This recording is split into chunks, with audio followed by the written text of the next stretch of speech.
नमस्कार सर्वांना, आमच्या ब्लॉगमध्ये तुमचं स्वागत आहे। सगळ्यांना शुभ सकाळ। आणि आज सकाळी जरा उठायला उशीर झालेला आहे, कारण आमच्या सगळ्यांची तब्येत जरा खराब आहे, त्यामुळं आणि मुलांना शाळेत पाठवायचं आहे, तर झटपट आता चपाती भाजी बनवण्या इतका टाईम नाही आहे, कारण खूपच उशीर झाला आहे आम्हाला उठायला। त्यामुळं चपाती आणि भाजी दोन्ही मिक्स असं मुलांना पौष्टिक पण आणि हेल्दी पण आणि लवकर बनणारा मेनू आपण आज बनवूयात। चला तर मग सुरुवात करूया आजच्या आपल्या रेसिपीला। आणि तुम्ही आमच्या चॅनलला फॉलो करा, सबस्क्राइबर करा, शेअर करा मित्रमैत्रिणींनो। आणि चला आजच्या रेसिपीला सुरुवात करूयात। आमच्या चॅनलवर तुम्ही नवीन असाल तर आम्हाला फॉलो करा। आमचे व्हिडिओ तुम्हाला नवनवीन बघायला मिळतील, नवनवीन रेसिपी मिळतील। चला तर मग आजच्या रेसिपीला सुरुवात करूया, जी झटपट होईल, वेळ लागणार नाही, मुलांच्या शाळेच्या वेळेत होईल अशी रेसिपी आपण आज बघणार आहोत। चला तर मग सुरुवात करूया। हे बघा, रेसिपीला लागणारं साहित्य आपण घेतलं आहे। हे बीट आहे, जे धुवून खिसून घेतलं आहे। इकडं गाजर घेतलं आहे।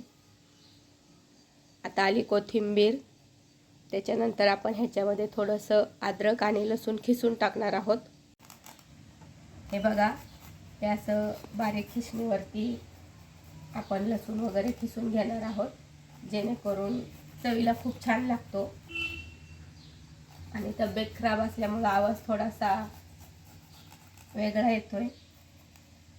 अशा पद्धतीने आपण लसूण खिसून घेणार आहोत। हा बघा, हा आपला लसूण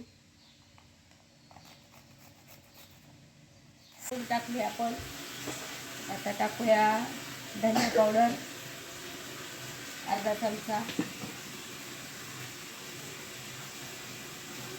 थोडासा गरम मसाला।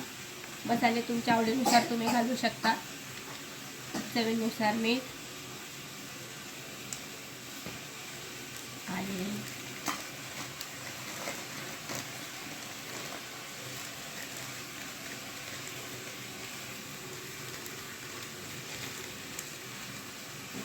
Chilli flakes.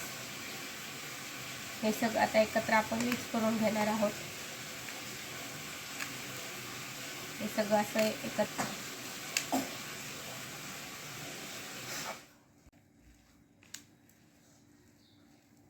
हे बघा, आपलं मिश्रण तयार झालेलं आहे। चला तर मग आता आपण पुढं काय करायचं ते बघूयात। हे आहे आपलं गव्हाचं पीठ, ह्याच्यामध्ये आपण घेतलेले। आता हे सगळं ह्याच्यामध्ये मिक्स करायचं।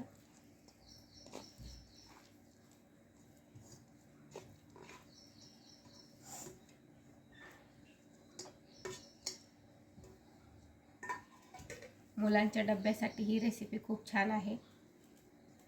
जर तुमची मुलं ह्याच्यामध्ये तुम्ही कुठली पण अजून दुसरी भाजी टाकू शकता। जर मुलं बीट गाजर असं डब्यात दिलेलं खात नसतील तर हे अशा पद्धतीने तुम्ही मुलांना देऊ शकता। हे सगळं हे बघा, हे सगळं असं आपण एकजीव करून घ्यायचं। लगेच पाणी घालायचं नाही, कारण बीटला पण पाणी सुटतं, त्यामुळे थोडं थोडं करूनच पाणी घालून पीठ मळून घ्यायचं। हे बघा, हे बघा, आपलं पीठ असं असं तयार झालं पाहिजे, ते एकजीव झालं पाहिजे। चला आता पाणी घालून पीठ मळूयात। थोडं थोडं पाणी घालून पीठ मळायचं, जास्त पाणी एकदम घालायचं नाही।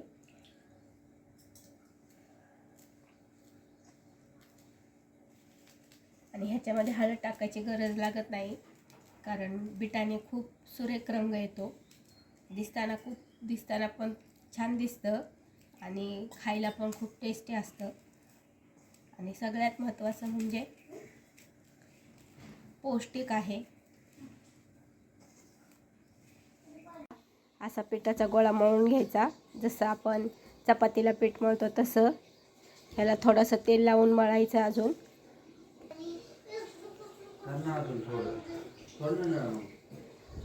हे बघा, एक चमचा तेल लावायचं। टाकून मळून घ्यायचे हे पीठ परत.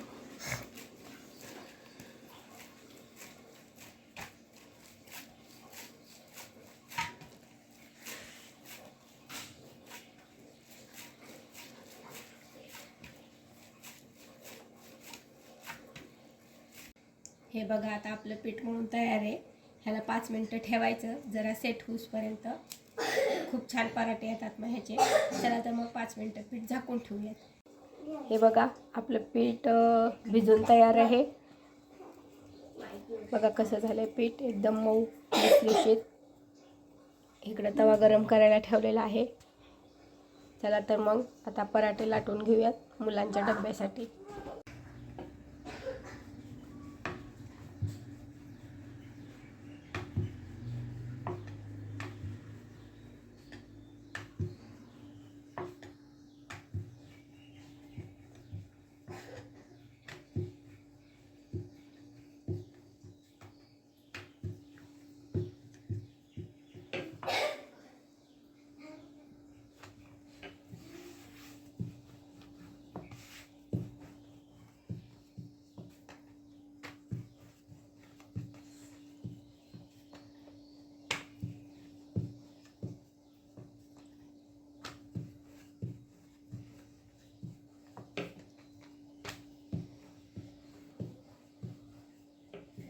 हे बघा अशा पद्धतीने आता तवा पण गरम झालेला आहे.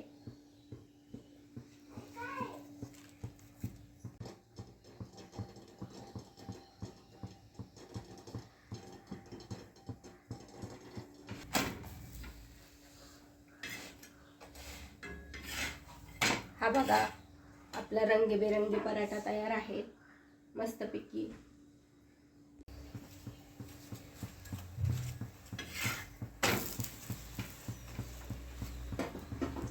तुम्हाला आमचे व्हिडिओ कसे वाटतात ते नक्की सांगा मित्रांनो. आणि चला तर मग भेटूयात पुढच्या व्हिडिओमध्ये. Bye bye.